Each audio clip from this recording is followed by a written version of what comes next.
What's going on, you zany and zestful zebus? Welcome to this week's episode of Total Pod Mode. My name is James, also known as Mr. Bames, and I'm joined as always by the wondrous Will, also known as Hoodafunk. And by the look in your face, it might be time for another round of, zoology with Mr. Bames? I think that's it, yeah. It was like, random animals or something like that. Yeah, whatever the hell it was called. Do you need to know what a zebu is? Absolutely, yes, of course, yeah, it goes without asking. It's basically, it looks like a cow. Oh, really? Okay, yeah, just like a herd. Just like a brown cow. Fine, yeah. Fine. It's got horns? Nothing too special. Yeah, got some horns on there. So a bull, probably, rather than a cow. Right, yeah. But kind of thinner. Zebu, for anyone that wants to look it up. Zebu. Yeah, that's probably one of the only ones that I actually didn't need to ask you how to spell. But with that lovely introduction out of the way, what we got coming up in this episode? Well, we've got our catch-up as usual. We've got a bit of news. We've got some sadness. Oh, my God. Oh, we got Will trying to kill himself in the background there. Oh, my God. Straight down the wrong hole. Oh, that was like full-on explosion. I just took a mouthful of my water right there, and I had to spit it out like it was poison. Yeah, and I saw the look on your face. You looked genuinely concerned. Yeah. I mean, second. I'm sat here in front of my mic and the monitor and the webcam and stuff like that. I was genuinely thinking for a second I was just about to spray everything with water, but no, thank God I kind of managed to get it mostly down myself and on the floor. So I'm calling that a save. Yeah, no, well done. Yeah, that was a saving throw right there. For me, the concern was more that you were about to choke. That was really what I was getting at. Rather, the equipment. Yeah, it was just a weird situation where I just went to swallow and instead my throat tickled at that exact moment and just needed to go the other way. Damn. Well, thank you for carrying on in such a professional manner so that I can potentially put this in the edit. Appreciate that. I'm not sure. We'll see how it goes. But yeah, thanks for at least carrying on in the cadence. Yeah, hey man, I'm a professional. I'll recover from that. What were we talking about though? I was just doing an intro about what we were going to talk about. Okay, yeah. Back in the game, as you were, sir. So what have we got coming up in this week's episode, I hear you ask? Well, we've got our catch-up as usual. We've got a bit of news where we've got a couple of disappointing stories, but then, of course, some great things to talk about, potentially, as a certain event happened last week, if you're listening now, this week at the time of recording. And then we round off with the next instalment of our journey into Mass Effect 2. But before all that, let's hit them socials. You can, as always, find the podcast on Spotify, Apple Podcasts, and pretty much anywhere else you get your podcasts by searching for Total Pod Mode. We also post regular video content of our playthroughs, stream highlights, as well as the podcast on our YouTube channel, Total Pod Mode. You can also find us on X by searching for @TotalPodMode, all one word. Or you can find me at Hoodafunk on X, and I'm also on Twitch under twitch.tv/Hoodafunk. And you can find me on X at Mr. Bames, and I'm also on Twitch under twitch.tv/MrBames_TPM. So, Will, talk to me. What have you been playing this week? So I'm probably not going to talk about many of the games that I've been playing this week, because I have actually managed to put quite a bit of time into a handful of games.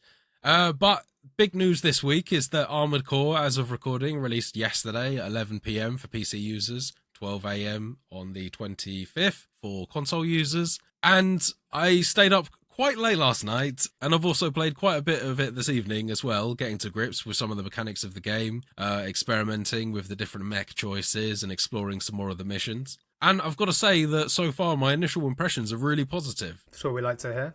The game is quite a looker. It looks quite nice graphically. Perhaps not quite as polished or refined as something like Elden Ring or Dark Souls. But I think that the game is set on a much larger scale. The battle arenas are pretty huge, and you travel across them very fast. So I think there's slightly less attention to detail, for instance. But in terms of sort of seeing things from afar and as you move your way through, it's still very nice looking, even close up. Yeah, I've seen some of the gameplay trailers, and if it looks anything like that, then I know what you mean. It's a little bit jagged's not quite the right word, but it's a little bit not smooth. Yeah, it's quite boxy, but I think that's a bit of a design choice in terms of the way that some of the levels are shaped. But also, yeah, there are a lot of sort of big boxy structures and very linear walkways and things like that through the level. I think a lot of that level stuff doesn't really come into play considering the fact that you've got a jetpack and you can fly around for the most part. So regardless of the layout of the levels, you're getting to wherever you need to be pretty quickly. Yeah, and to be fair, as I was about to say, despite all of that, it does still look very good. Yeah, I think absolutely. as well, because going on what you were just saying there, the speed at which you seem to be moving around as well, motion blur probably sort of smooths a lot of that out as well. Yeah, I mean, I've actually turned off a lot of those features, to be fair. I'm not a big fan of using them. I mean, not to any degree does it look rough or anything like that in terms of when you're playing it. It's a very nice looking game. I think that in terms of close-up detail, I mean, the scale of the game is very different. You're bigger than like a massive battle helicopter in the game, so in terms of detail that you might used to be seeing on a small level in Dark Souls and Elden Ring, they've kind of forgone that for like the larger scale kind of effects. When you jump on a cargo container, for instance, you're the size of about 10 of them combined. So whenever you jump on one, they just kind of fold in like they were made of plastic or something like that. Which is quite a good effect, actually. It does give you kind of a bit more of a feeling of power. A lot of the objects in the game you can kind of very quickly smash through, and they don't tend to get in the way very much because you're just kind of like a ball of robotic fury for the most part, using sort of cannons, laser weapons, shoulder-mounted rockets, and various other kind of tools at your disposal. You even have a plasma sword quite early on in the game, which deals a bunch of damage close up, and you've got a lot of aerial moves that you can use in terms of your maneuverability. You've got your kind of standard walking around mode, and then you can press a button to enter a kind of a speedy mode, which is essentially just like sprint, I guess. It's the equivalent of. Similar sort of thing in the old Armored Core games as well. Yeah, exactly, yeah. But then you also have a dodge move that you can chain, and it uses what is essentially your stamina, your energy level in the game. Thrust meter, or whatever the it's called, I think it's just called EM charge or something like that. Yeah, that sounds about right. Sounds all roboty and sci-fi and shit, doesn't it? Yeah, exactly. The sword is actually very effective at taking on enemies in close range, and this game does actually have a kind of stagger mechanic in a way. If you barrage an enemy with enough rockets and light rounds, eventually their poise will break, and at that point you can go in and deal double damage in that window. And if you close in for a melee finisher, 99% of the time you're going to take the enemy out unless they're a boss. Very cool. And speaking of bosses, there is a hell of a lot of them in this game that I've experienced so far. I think I've probably worked my way through about 6 or 7 so far. And, you know, that's considering I probably played this game for maybe about 4 to 5 hours, so yeah, they're coming quite thick and fast. Are these bosses or mini-bosses, or a combination of the two? I mean, they've got a big health bar at the top of the screen, so I think that's kind of our measure for a boss, right? Yeah. Yeah. Some of them could probably be cast as mini-bosses.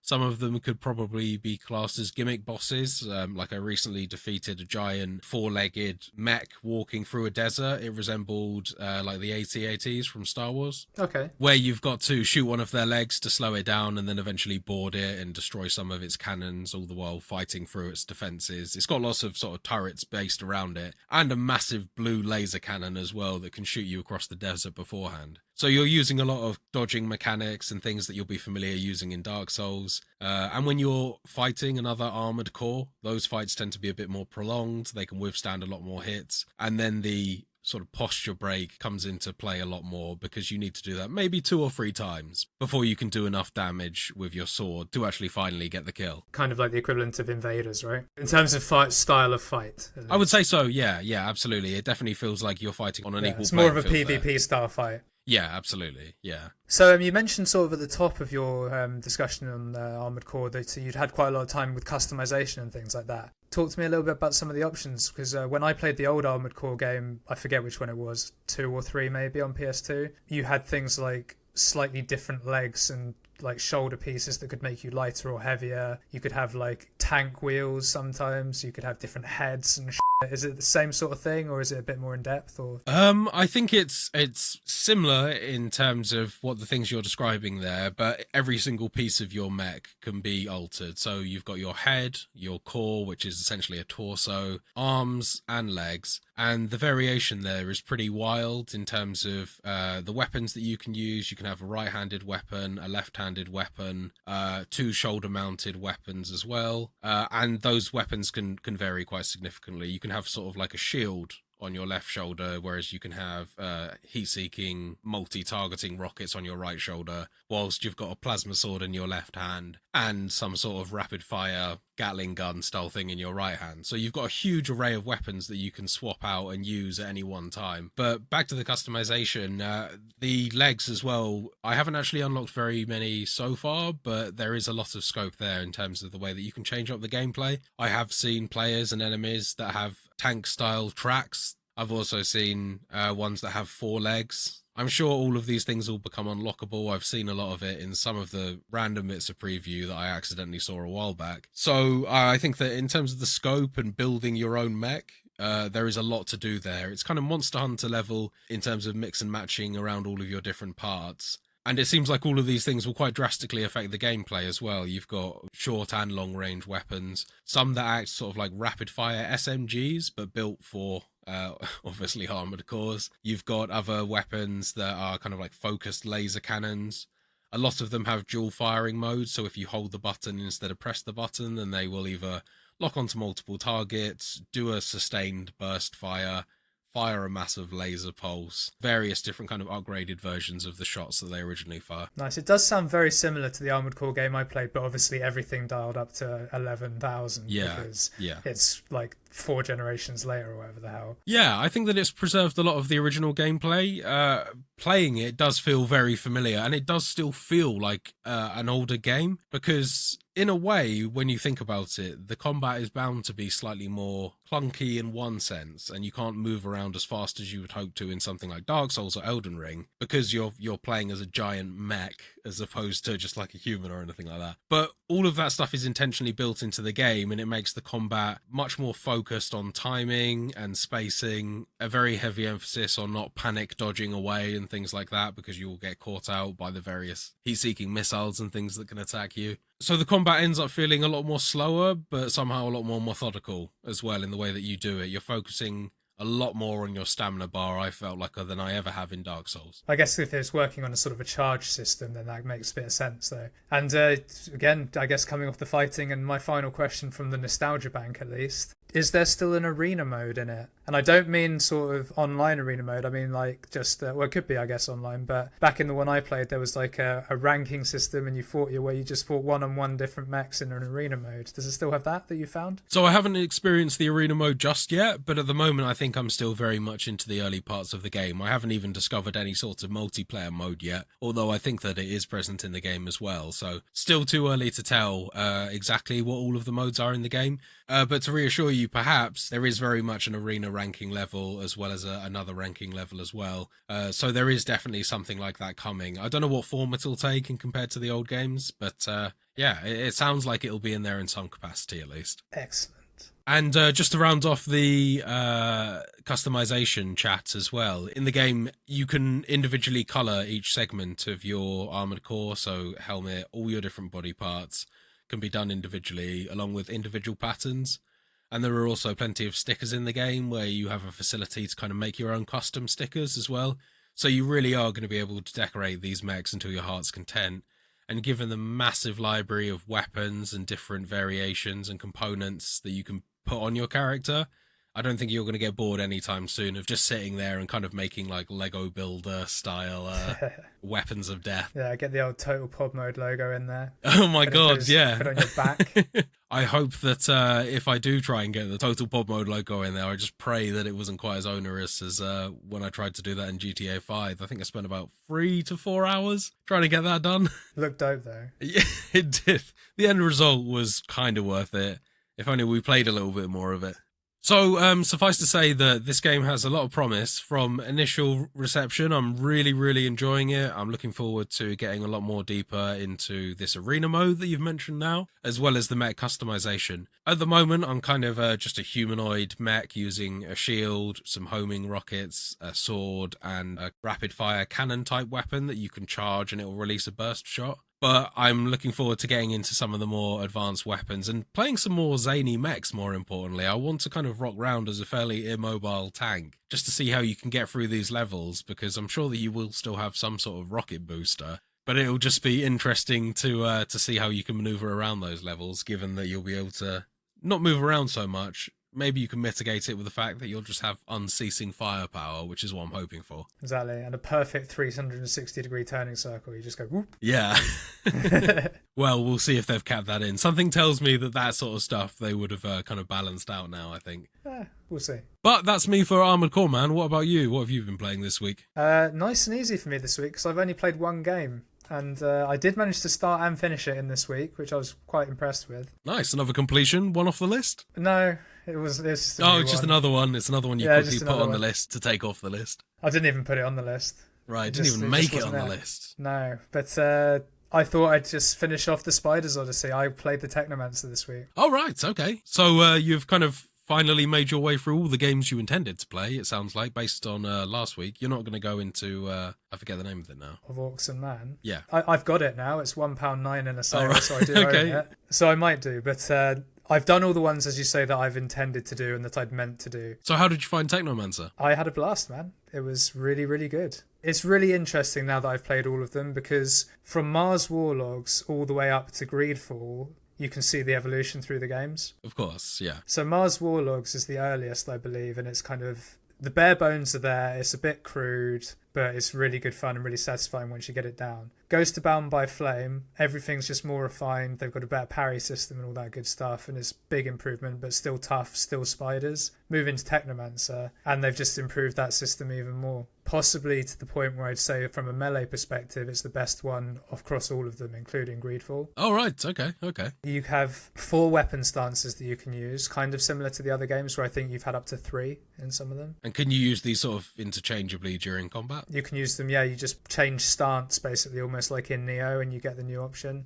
So you can have a staff, you can have a knife and a handgun at the same time, or you can have what I used as my main, a shield and a mace. Nice, okay. And then you can also have like unarmed, like, and you do like electric fisty stuff, but I didn't really with that. But when I say mace and like knife and stuff, but remember this is still set in the world of Mars Warlogs, so it's all kind of like just flung together bits of metal and junk and stuff, and it's really cool looking. It's a little bit more sophisticated because you're not a prisoner of war in this one, you are a Technomancer. So you start off like kind of in the army, but then there's basically loads of different warring factions. This game takes place at the same time as Mars Warlogs takes place, so it's running in parallel. Right.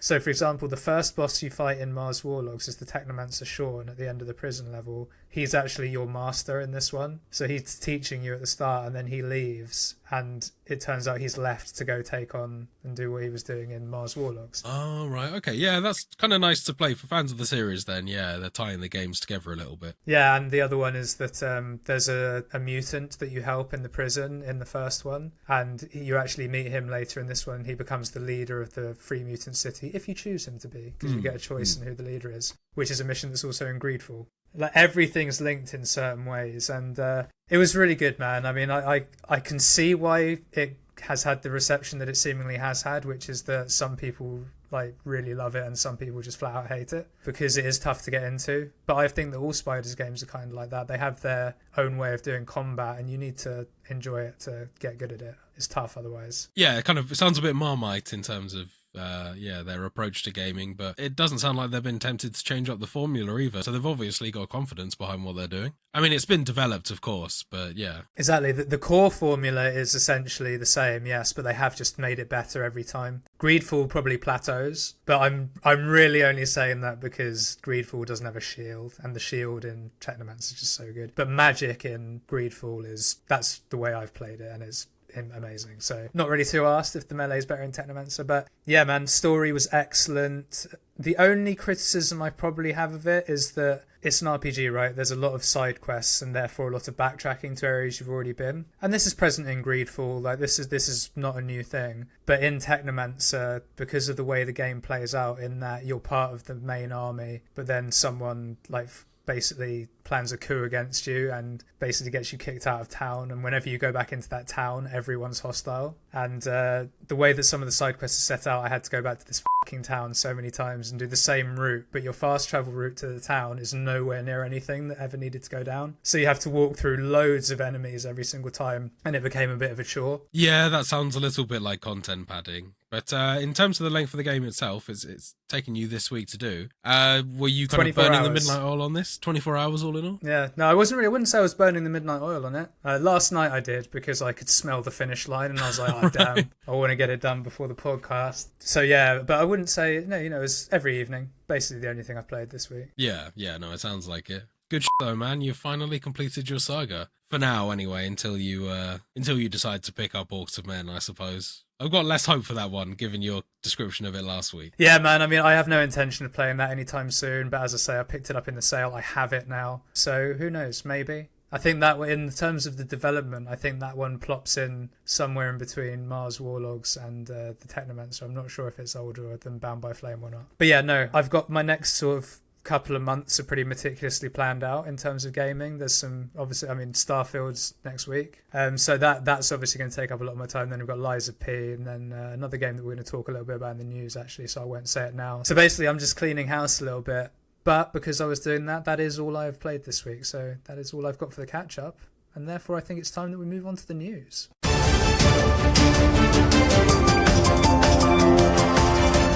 So with our first news story this week, starting on a bit of a negative, unfortunately, but BioWare have had to lay off 50 members of staff who had previously worked on Dragon Age and Mass Effect titles. Sad news indeed. Very sad. So these employees had been working on the new entry into the Dragon Age series, which is called Dreadwolf, and have been let go so that the team can become a more focused and agile studio, apparently. Yeah, that's just studio jargon for the fact that they just had to make cutbacks and they're losing the team. The team got downsized. Looking at some of the other quotes in this article, it all fits the same picture. Yeah, exactly. So according to our friends over at Gamerant, this announcement came via a blog post on the official BioWare website and explains that the layoffs are also part of a goal to preserve the health of the studio, which I'm assuming is one of the comments that you were mentioning. Yeah. So apparently those that have been sacked are being offered as many internal opportunities as possible and are being urged to apply for a significant number of roles across all of EA's other studios. However, not all of the 50 workers will find a new role within the company. And this is particularly interesting to me, at least, given that Dreadwolf, I believe, was initially meant to release around now,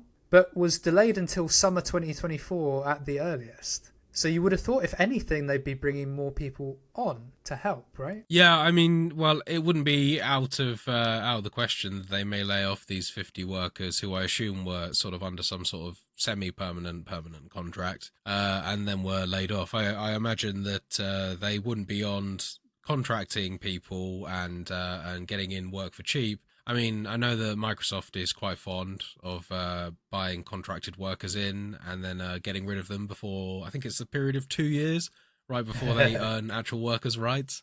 So, you know, I mean... Well, this is EA, so... I wouldn't be beyond thinking that...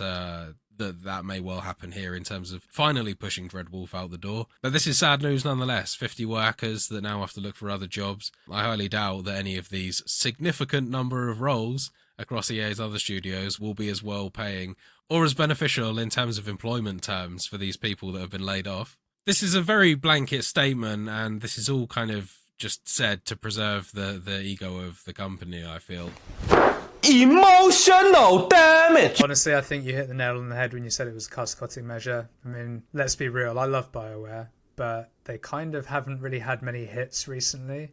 I can think of more failures recently than I can hits. I'm looking at you, Anthem. Yeah, and the most recent Mass Effect attempt as well, given that we're talking about that at the moment. Andromeda wasn't particularly well received either. In fact, it was openly mocked on release. Yeah, exactly. It had issues, big issues. But yeah, whatever the reasons are, it's still sad times. And on a personal note, I don't mean to single people out necessarily, but I saw that one of the members of staff to be out the door was a lady called Mary Kirby, and apparently she is responsible for one of my favourite characters in Dragon Age 2 and Dragon Age Inquisition, Varric. He's a dwarven companion you can get with a big old crossbow, which I believe was called Francesca, but I can't remember its name. Sad times, man. Sad times. Great character. Well, I'm sure that fans of the Dragon Age series will be pouring one out for Mary Kirby then. Yeah, shout outs. And moving on to our second news story, which is also sad, but slightly happier sad, I guess. But Charles Martinet, the original voice of Mario, has retired from Nintendo. 27 years, no less. 27 years of that lovely, lovely voice. It's me, Mario! So in a statement on the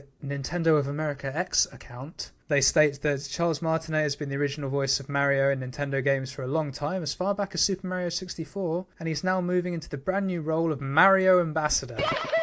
With this transition, he will be stepping back from recording character voices for our games, but he'll continue to travel the world sharing the joy of Mario and interacting with you all. It has been an honour working with Charles to help bring Mario to life for so many years, and we want to thank and celebrate him. Please keep an eye out for a special video message from Shigeru Miyamoto and Charles himself, which we will post at a future date. So, big news this. Big news in the gaming world. One of the most recognisable video game characters ever is taking a step down, and it's very unlikely that we'll be hearing him in future games, unless, and this is a slight suspicion that I have, they've recorded enough Charles Martinet noises at this point for all of the Mario games. Surely they can just splice and dice and use AI for the rest of time now. Like, Mario's voice is established. We're done. Charles Martinet, thank you very much. AI, you can take over now. Maybe, and when, if they do that, then he's got some sweet royalties coming his way, I'm sure. Yeah. Well, I hope he's got some nice arrangement like that for himself. Oh, of course he will, yeah. And the other option, of course, is a very impressionable voice. I'm sure there's plenty of other people who could do it as well, if needed. But as you say, I suspect that they probably have enough material from the years, because I haven't played many of the really recent Mario games. In fact, I haven't played any of them. Does he have, proper voice lines and shit, or is it still just, it's a me, and Yeah, it's just him just going, waha! I can't do it, but yeah, just the noises. And stuff like that. But yeah, shout out to Charles Martinet, a legend of the game. I wonder what this brand new role of Mario Ambassador is. Is this a paid position, perhaps? Or is this maybe more something that he's just kind of doing as a gig, and this is like an honorary title? They'll buy him the tickets to the conventions, send him around. And I think it's good for the series, isn't it? And the fact that they're taking care of him would only kind of help to restore some of the lost faith in Nintendo. Well, and rightly so, because they should be looking after him. He's a national treasure. Yeah. And he should be treated as such. Yeah, I mean, it's undeniable that, in this day and age, so many people find that voice so recognizable. It is a voice as well that's kind of very widely impersonated as well. So, yeah, and I feel like it's, in a way, kind of intrinsically tied to video gaming as like a large genre sort of thing. It will definitely go down in the history books. I would go further than that, mate. I would say it's actually infiltrated more of pop culture, not just video games. The Mario character and the voice of Mario is synonymous with the 90s, my childhood, in every aspect. Yeah, absolutely. If you're going to have a book of the 90s, Mario would absolutely be featured in there. Exactly. But shout outs, Charles. Enjoy your retirement. And our final news story this week, perhaps unsurprisingly, is Gamescom 2023. That's right. At the time of recording, it is currently taking place. We're about halfway through, with the event due to finish on Sunday, the 27th of August. So we can't do a full review at this time for obvious reasons, but here are some of the things that have got me excited so far at the very least. So not only did we see more from some games that are imminent, such as Starfield, Modern Warfare 3, which we've spoken about on the pod previously, and of course the next season of Diablo 4, which is going to be the Season of Blood. We got some vampire shit going down, I think. Yeah, there's a new vampire class coming in. I think they're putting back in the Vampire Huntress. But we also got to see a little bit more of some games that are on the horizon. So I feel like something would be amiss if we didn't mention, first of all, we had yet another kind of like a stage bomber that jumped on and tried to steal the limelight from our main man Jeff Keighley out there hosting Gamescom 2023. It was something like within the first 5 to 10 minutes of the show, someone clearly attempted to rush on stage and shout into the microphone. It was pretty inaudible what they were saying. So this was obviously cut pretty short. You could see from the studio in the back that very quickly about 6 security guards descended on the guy, wrestled him away, and Jeff was able to kind of maintain on topic. I think he even mentioned himself he was like very disappointed and tried to bring this back, that the whole evening was about gaming, and it was disappointing that someone had tried that. But this was obviously an attempt at getting some clout or popularity from ruining a game show. And who can deny it, given the fact that Matan, the kid who crashed the Summer Games Fest 2023, he's now become sort of like a minor internet celebrity. So it works. You can't argue with that. Drawing attention to yourself like that seems to be a pretty quick way of earning some notoriety in this day and age. Yeah, for clarity, we do not endorse a total pod mode interrupting Video Games Awards, even though Will is just giving it a very glowing review there. Don't do it, kids. So, with Gamescom having started, they've picked out a few games here that I thought were particularly interesting. The first one I just thought we'd give a quick mention to, because we spoke about it the other episode, is we do actually have a release date for Tekken 8 now. We were speculating that it could be as early as holiday season 23, and turns out, even though we scoffed at that, we weren't actually far out with that. It's actually been given a release date for the 24th of January 2024. Yeah, I mean, this is going to be great news for fans of Tekken to come out so early. Yeah, absolutely great news. And we got to see a few more of the features that it involves as well.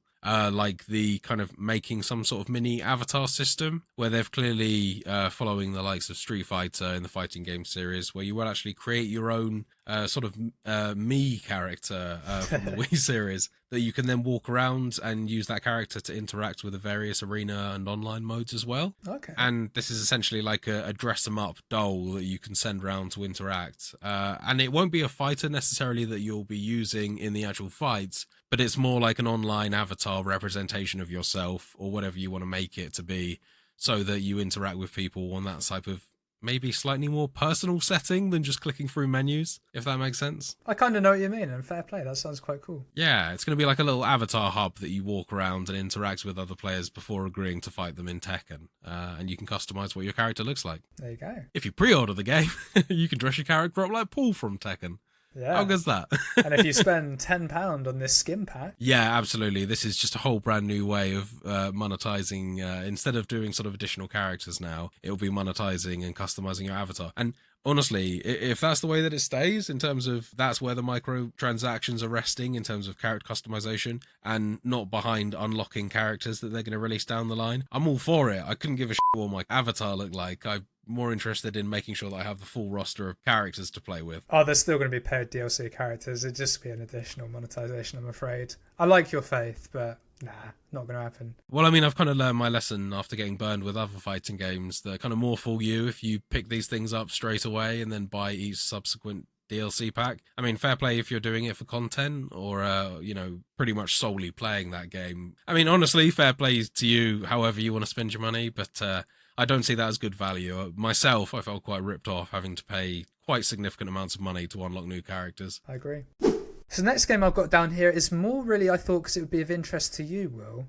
But we got a bit more of a look at Alan Wake 2 as well. We did, and I just got progressively more confused as time went on during that trailer. I'm kind of losing the plot now in terms of what's happening.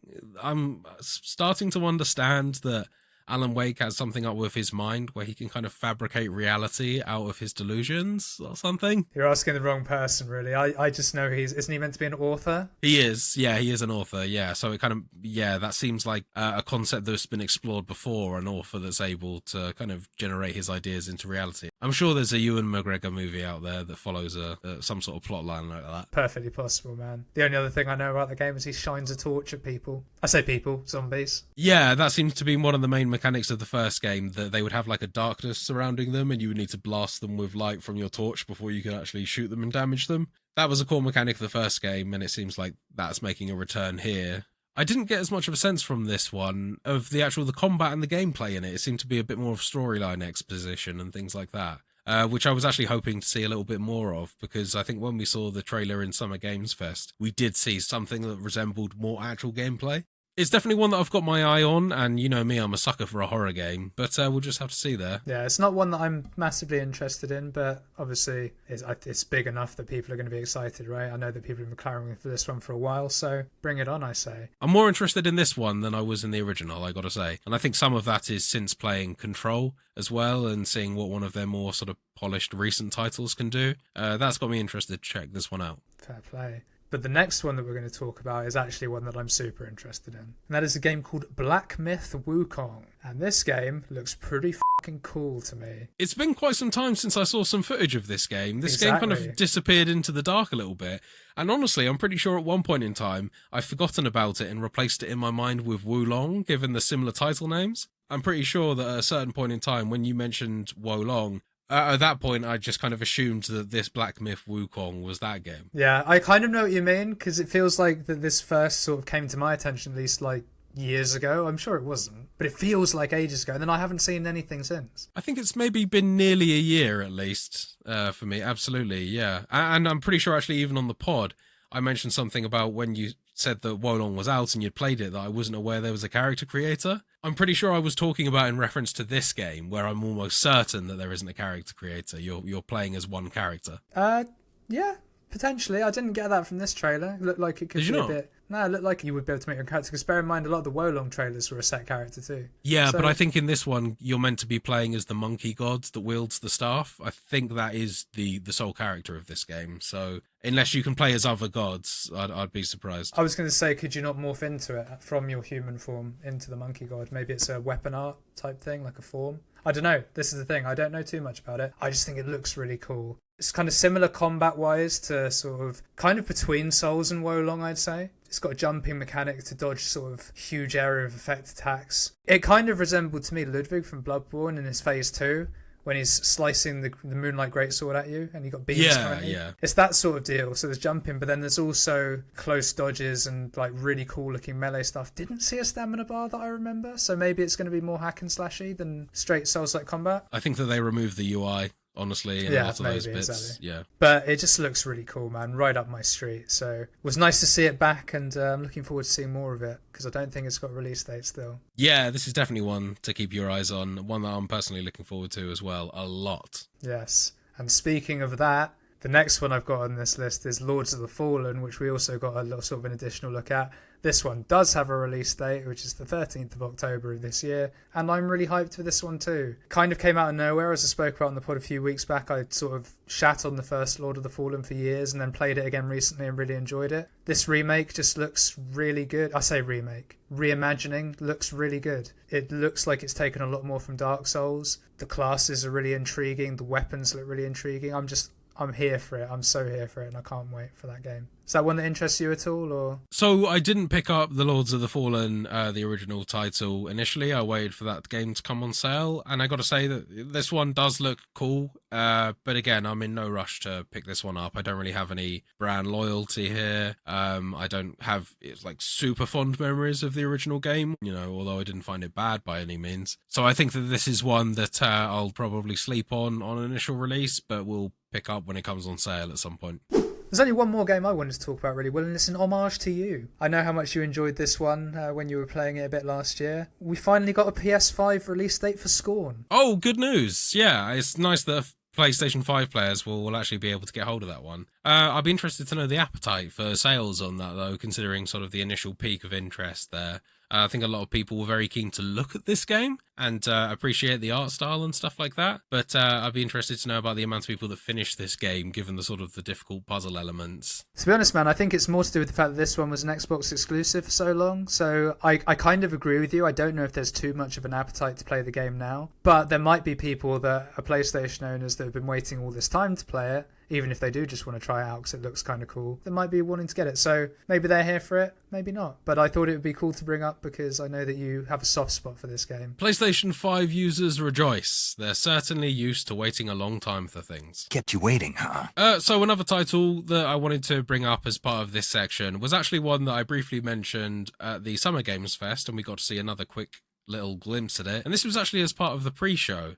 So the game that I'm talking about is called Post Trauma, where I believe you're playing as either a train driver or a train station attendant walking around what appears to be an abandoned subway/train station. And this game has a heavy resemblance to the original Silent Hill titles, not just through some of the game design, like the kind of industrial and tiled environments that you're walking around that are kind of corrupted by weird fleshy objects and disturbing imagery. That stuff plays into it, but also the kind of the slightly strange choice of camera angles as you walk down corridors and the camera follows you as well. It just seems like a lot of the design choices, the slower style of control, it definitely looks like it could be a tank controls type kind of game. I don't think that it necessarily will be, but if you were to sort of blur your eyes, you could absolutely forgive yourself thinking this was a Silent Hill 2 remake. I think it's made by a smaller studio, but the look of the game is really impressive. They're obviously using lighting in a really good way, and the general art style of the game, all I can really say is it just strongly resembles Silent Hill.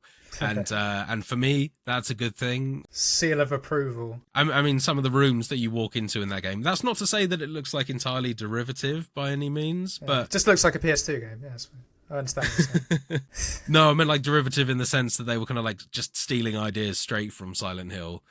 You can sort of maybe in some sense say that, but at the same time, there is definitely some unique, disturbing visual imagery in there. And for a lot of people who won't be familiar with the Silent Hill series at this point, this game will hopefully generate like, a bit more interest in survival horror games, which apparently this game is pinned to be. There you go. If you haven't seen some footage of that already, I would definitely suggest fans of horror games, fans of Silent Hill games, or fans of the more scarier, tense Resident Evil games, definitely don't sleep on this one and give it a look. There you go. Post-trauma.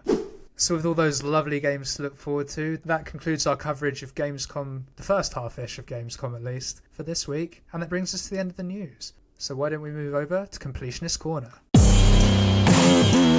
Here we go for the Completionist's Corner.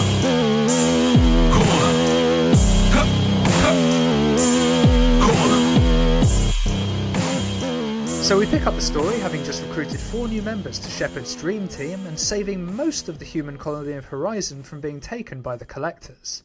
The Collectors did manage to escape with roughly a third of the population, but the automated defence turrets that we helped fix made their mark and damaged the Collector craft. We reported back to our Cerberus benefactor, the Elusive Man, and he gave us 3 more dossiers so that we could continue our recruitment drive: the Assassin, the Justicar, and the Quarian.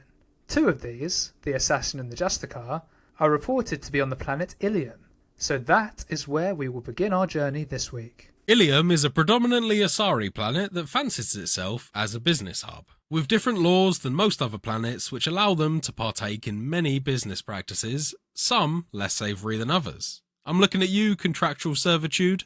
Upon arrival, we are greeted by an Asari who tells us that the usual docking fees have been covered by none other than our former squad mate, or lover in James's case, Liara Tassoni. The Asari greeter also tells us that Liara is now an information broker, and that she would like to see us as soon as possible. Sensing the opportunity to get intel on our 2 potential recruits, as well as to reunite with an old friend, we head straight to her office. We enter Liara's office and, much like many of our other former squad mates, she's happy to see us, but surprised given that she had heard we were dead. Not sure how your meeting went down, Will, but at this point Julia Shep got a cheeky snog as well. Before sitting down to discuss business. We learn from Liara that both the Assassin and the Justicar are indeed both on Ilium, and get some information as to why they are both here. The Assassin, a Drell called Thane Krios, is targeting a corrupt executive, and the Justicar, an Asari called Samara, is in the area on business. We are given some contacts who may be able to help us further and are sent on our way. At this point I asked Liara if she wanted to join the crew, but she sadly declined so that she could focus on some personal business, tracking down the Shadow Broker, a story that could be played out in the Lair of the Shadow Broker DLC. We, however, have bigger fish to fry at this stage, so we head out in search of our first contact, an Asari woman named Serena in the transport terminal, who can help us find Thane. We speak to Serena, showing differing levels of respect based on our different playstyles, and find out that Thane is heading into the Dantius Towers to take out Nasana Dantius. If that name sounds familiar, it's because she gave us a side quest in Mass Effect 1 to take out the leader of a rival faction, who just so happened to be her sister, just to give you an idea of the type of person we're dealing with. Yeah, proper scumbag. Serena advises us that the towers are currently undergoing renovation works which are being overseen by the Eclipse mercenary group, who are on Nasana's payroll.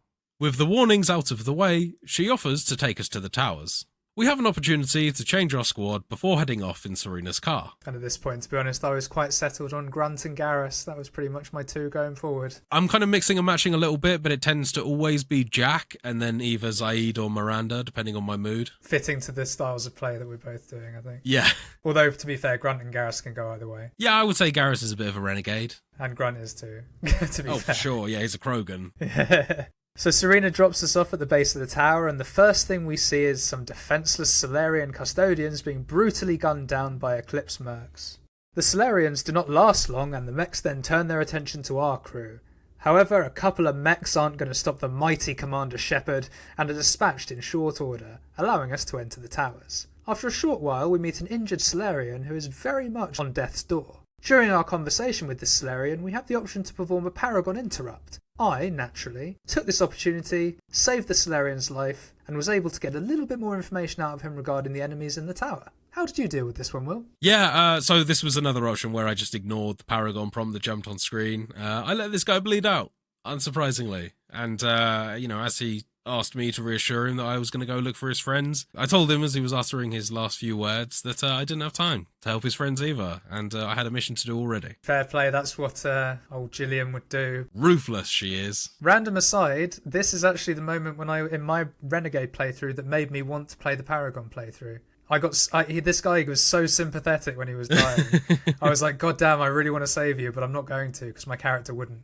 I would argue that in this game, at least, this is one of the first, downright evil things that you can do as a renegade, rather than just sort of being a renegade. This one feels particularly bad. It was just the fact that he's, gasping for air as he's talking to you. He's, fucked. And it was really well voice acted, in my opinion. It really got me. I was like, oh, damn, I really want to save this guy. I can't breathe. Please, help me. My chest is... Come on. He can't help us anymore. With our choice made, we continue to fight our way through the tower, battling countless mechs and Eclipse mercenaries. As we work our way up, we get multiple confirmations that we are on the right track, as Thane is leaving a trail of bodies in his wake. From that statement, you may think that his work is sloppy and incredibly renegade-like. However, either through random comms messages or conversations with various Solarian workers who have hidden themselves away, we hear that his work is smooth and subtle, all happening in the blink of an eye before anyone has a chance to react. This explains why Nasana and her mercenaries are up on such high alert, and we're clearly dealing with a skilled professional here. We finally make our way to the top, where we must cross a bridge over to the second tower that makes up Dantius Towers. The bridge is covered in mechs and mercenaries, and we also have to deal with strong winds that can knock us off balance. As we get towards the other side, a final squadron of rocket drones and an Eclipse Elite are all that stand in our way. After defeating these enemies, we can finally confront Nasana and, hopefully, find Thane. As we enter Nasana's office, there is no sign of Thane, as Nasana stands there with her Eclipse bodyguards. At this point, Nasana is under the impression that we are the ones that have been sent to take her out, and even tries to bribe us, offering us double what we are being paid simply to let her leave. We keep her talking long enough for Thane to silently drop from above, take out all of Nasana's bodyguards before finally taking Nasana out. In proper display of badassery, this was. Yeah, her head just explodes. And then he just sits down and prays. Yeah, guy's a bit of a weirdo. We have a brief conversation with Thane at this point, who thanks us for being a good distraction. He goes on to say that this was meant to be his last job, and that he is slowly dying from a terminal illness and wants to make the world a better place before his departure. We explain our mission to him, and he agrees that the fight against the Collectors is a noble cause and that he will join us. We welcome Thane to our crew and head to the transport hub on Ilium to begin the search for our next potential recruit, Samara the Justicar. The contact we were given by Liara was an officer Dara, who lets us know that Samara can be found not too far from the local police station. We jump into a cab and are whisked off to yet another section of Ilium. As soon as we arrive in this new section, we are greeted by a cutscene where a Volus merchant named Pitney 4 is being stopped from leaving Ilium by an Asari detective called Anaya. He is not allowed to leave as he is a suspect in the murder of his business partner, a crime which he claims he is innocent of. We have the option to speak to Pitney, who is clearly scared of the Justicar, but advises us that she can likely be found by the crime scene where his business partner was killed. We head into the detective's office to speak to Anaya, who is clearly very keen to get rid of the Justicar. The reasons for this soon become clear. Anaya's superiors have ordered her to arrest the Justicar, however doing so would mean that the Justicar would need to kill her so that she could honour her Justicar code. Basically anyone who impedes or tries to impede the Justicars needs to go. We explain that we are here to try and recruit the Justicar, and Anaya, clearly pleased that the solution to her problems has just fallen into her lap, points us in the direction of the crime scene and tells her officers to let us pass. We make our way to the crime scene, taking out a couple of Eclipse mercenaries en route. And as we enter the scene, we get a taste of Samara's powers as she casually throws a mercenary around with her biotic abilities before doing the old high heel neckbreak stompy move. We have a brief chat here and explain that we are looking to recruit Samara for our mission, but we are told that she cannot join us until she has fulfilled her obligations on Ilium, to discover the name of a ship that a dangerous fugitive has escaped on. At this point, Detective Anaya enters the scene and sheepishly states that she has been ordered to take Samara into custody. Lady Luck is truly smiling on Anaya today, however, as per the Justicar code, Samara is duty-bound to accept for a period of 24 hours, after which time she will begin killing if they try to detain her further. We offer to find the name of the ship whilst Samara is detained on the proviso that she will join us when we do. Samara accepts and suggests that we start our search with none other than Pitney 4, the Volus from earlier. We return to the police station to ask Pitney what he knows. During this conversation there is an opportunity for a renegade interruption while Pitney tries to spin some BS. I naturally ignored this prompt and was able to sweet-talk Pitney into giving me a copy of the pass used to enter the hangar. How did you handle this one, Will? So I pull out my gun. Safe to say, James, I quickly pulled out my gun and pointed it straight at his temple. Now armed with the pass, we can take the elevator to the Eclipse hangar. We fight our way through the Eclipse mercenaries and have the option to blow up some canisters which contain a toxic orange vapour.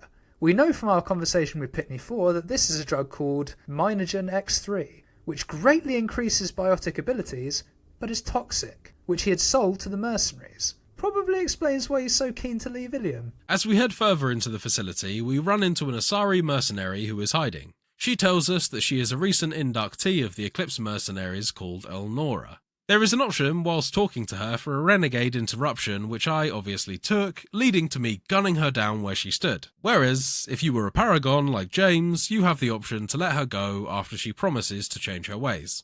We continue fighting our way through the facility, including a very brief sighting of a gunship similar to the one we fought when recruiting Garrus, and eventually find a room containing a data file. Interacting with this data file leads us to discovering that Elnora was in fact the one who had murdered Pitney 4's business partner, and on the recording she clearly shows no signs of remorse.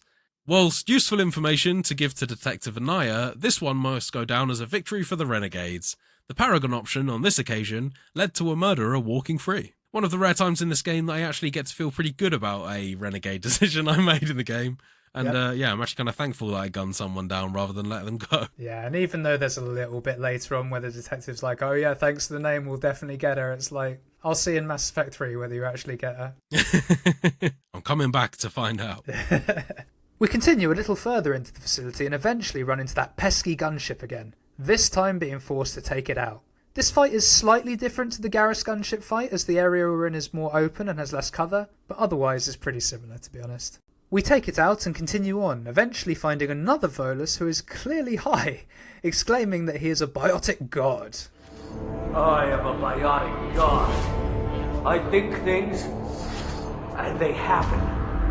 Fear me, lesser creatures, for I am biotics made flesh. You need help. Now we could use the Paragon interruption here to make him go have a lie down and sort of see the error of his ways a little bit. But why do that when we can send him into the next room to take on the Eclipse captain Wasea with his godlike powers, eh, Will? Yeah, absolutely. I mean, this guy was clearly having delusions of grandeur at this point, but I gotta say, it was pretty funny kind of saying, behind you, guy, you got this. Go for it. The dude's just fucking charged and he just runs in. He's like, I'm gonna kick your ass. And it's like the worst shot ever. It like does nothing, and then he just gets owned. He gets one shot hit. Poor. Yeah, Volus. he literally, I think he gets picked up by a biotic power and just blasted across the room. It's harsh. Yeah, it's so very funny though. Loved it. However this interaction plays out, we fight Wasea in the next room.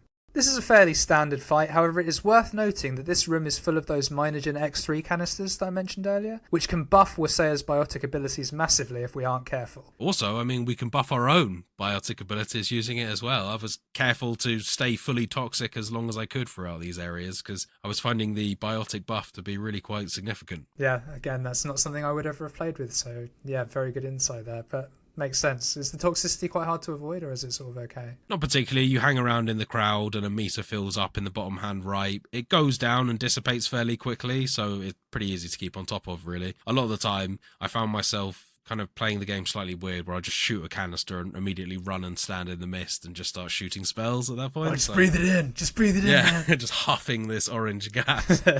So we take out Wasea and her minions and obtain the name of the ship from her private terminal, the AML Demeter. We return to the police station, give the information to Samara, and she swears allegiance to us, joining our crew. At this point, we leave Ilium, returning to our ship, the Normandy. Once back on the Normandy, Joker tells us that the elusive man is waiting to talk to us in the comms room. We head off for another holographic meeting where he tells us that a collector ship has been disabled by a Turian raiding party and that we should head over there immediately to check out the ship and see if we can find anything useful. We agree and haul ass to the collector ship to see what's what. As we arrive aboard the collector ship, it appears to be derelict and completely deserted. As we head deeper into the ship, we see pods very similar to those we saw on Horizon that the collectors were using to carry the frozen humans on board. A little further in, we also find a pile of human corpses, leading to further questions about what the collectors may be doing with all the people they're abducting. We eventually find a collector terminal where we can upload Edie, the Normandy's AI, and we make a startling discovery. It turns out that the collectors are experimenting on humans to find out exactly how their DNA works and compare it with that of other species. Not only that, but after analysing more data, Edie informs us that the collectors are genetically modified Protheans, the ancient race from Mass Effect 1. There are so many questions. Why would the Protheans be genetically modified? Who did the modifications? I think it's fair to assume at this stage that the Reapers are somehow involved in this, given that they are the ones who had made the Protheans extinct. But what could their motives possibly be? Simply creating a subservient race? Or are there greater plots at work here? Interestingly, we also learn that the ship we are on is, in fact, the one that we had already encountered on Horizon, likely damaged from the automated defence turrets mentioned earlier. That would at least explain why the ship is motionless. And the other thing that's interesting about this little terminal here is there's a little pile of weapons on the floor next to it. And if you interact with said pile of weapons, you get an advanced weapons training menu that pops up.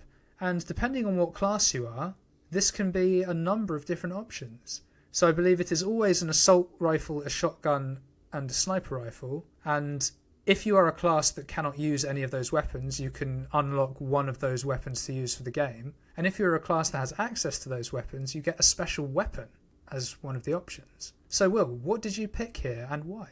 So I'm an adept, and I've played for almost the majority of this entire playthrough, either using a heavy hand cannon or an SMG. So I finally decided to unlock a new weapon type, and I unlocked the sniper because I figured that I want something with a bit more long range.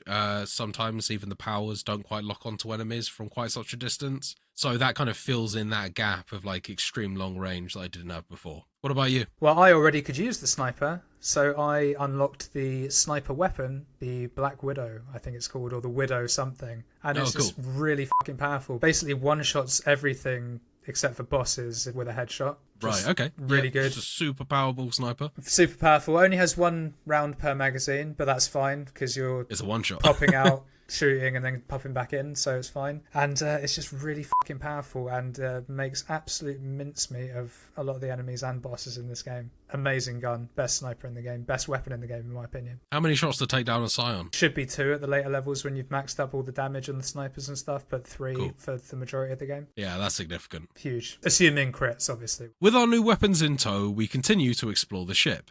Up to this point, there have been no signs of any life whatsoever, be it humans in any of the pods that adorn the walls and ceilings of the ship, or the collectors themselves. Those Turian raiders must have done an incredibly thorough job, eh? We eventually find a command console in the middle of a large open chamber which we can use to contact the Normandy.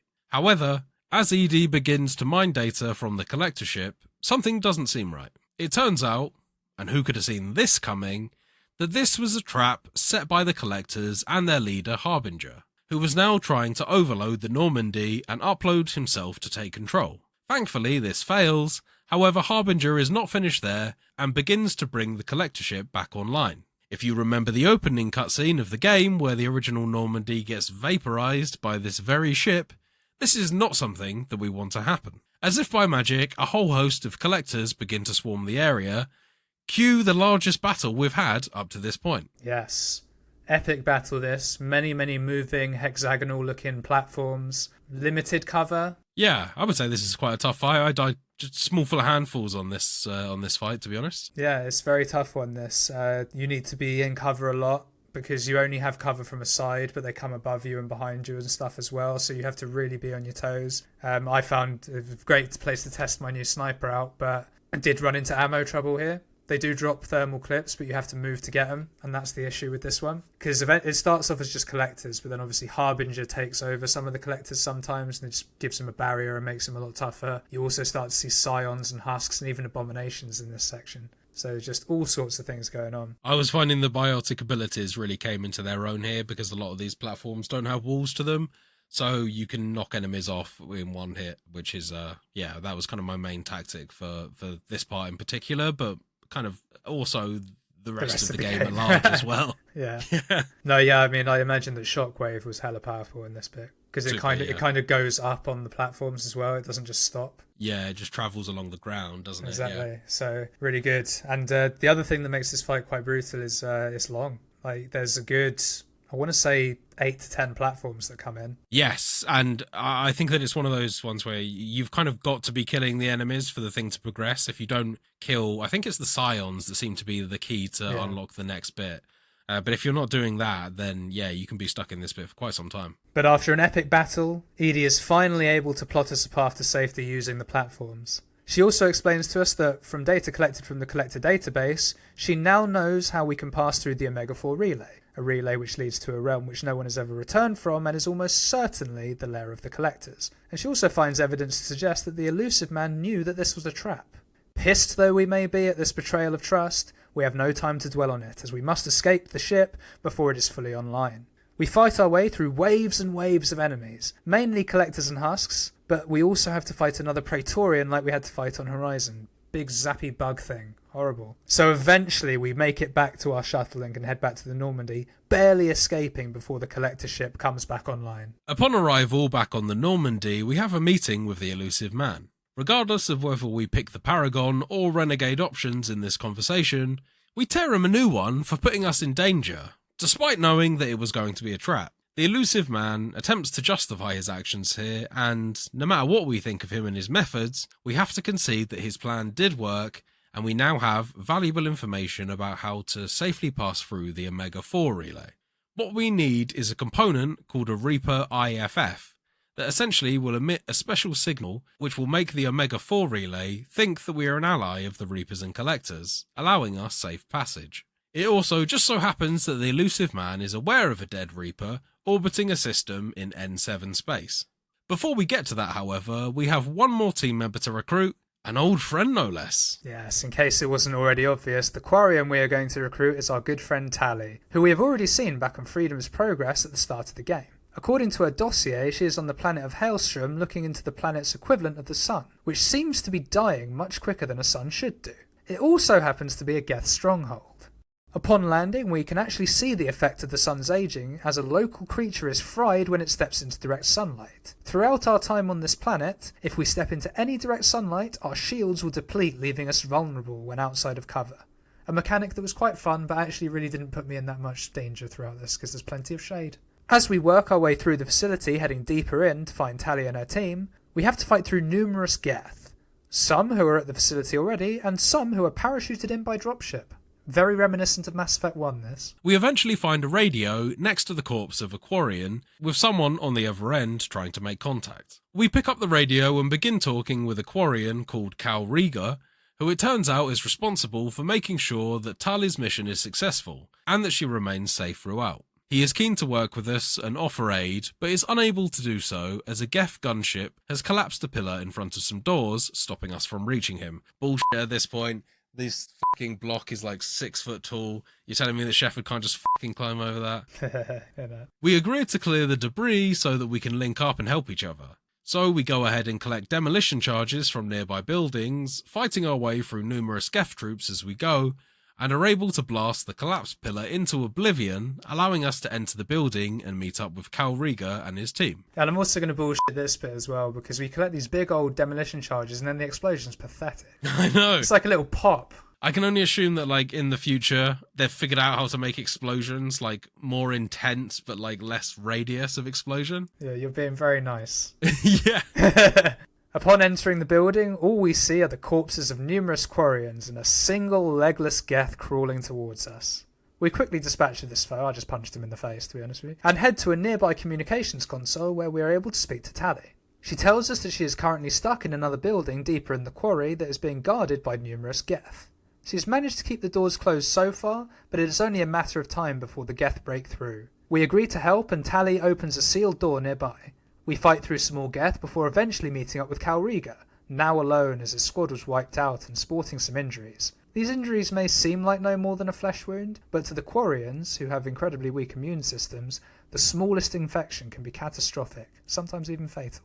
Calriga explains to us that he is pinned down by a Geth Colossus who has the ability to repair itself, meaning that he has been unable to make any headway to save Tally. He actually offers to help us in the fight, which I declined as I'm a Paragon and didn't want him to risk his life. How did you handle this one, Will? Well, of course I took the help. You know, why turn down help when you're offered? And did he die?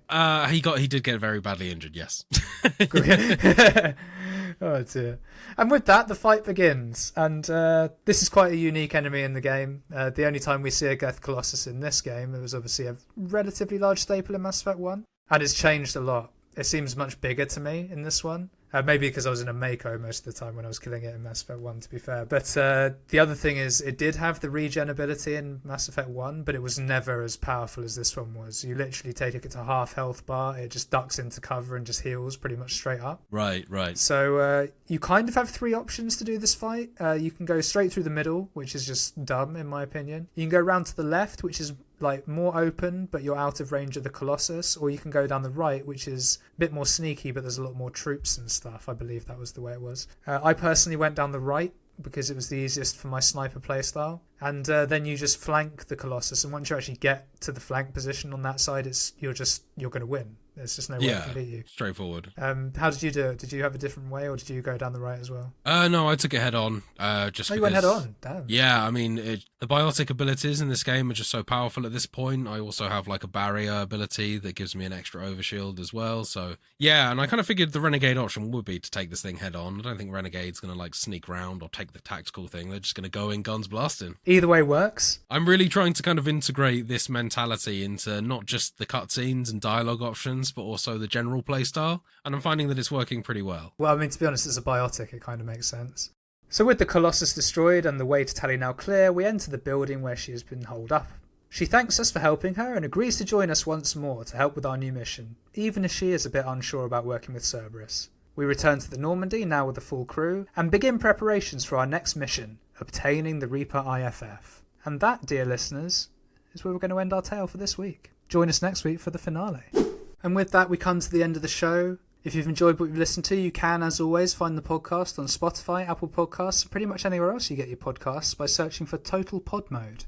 We also post regular video content of our playthroughs, stream highlights, as well as the podcast on our YouTube channel, Total Pod Mode. You can also find us on X by searching for @TotalPodMode, all one word. Or you can find me at Whodafunk on X, and I'm also on Twitch under twitch.tv/Whodafunk. And you can find me on X @MrBames, and I'm also on Twitch under twitch.tv/MrBames_TPM. One more humble request to our listeners, please do follow us on those social media platforms. Please drop us a like, a cheeky 5-star rating, drop us a comment. It really means the world to us and it really helps us out. And thank you so much for the support that we've received so far as well. We do see the numbers creeping up, and we're really pleased to see it as well. It's hugely appreciated. And that brings us to the end of the episode for this week. Goodbye. Later, guys.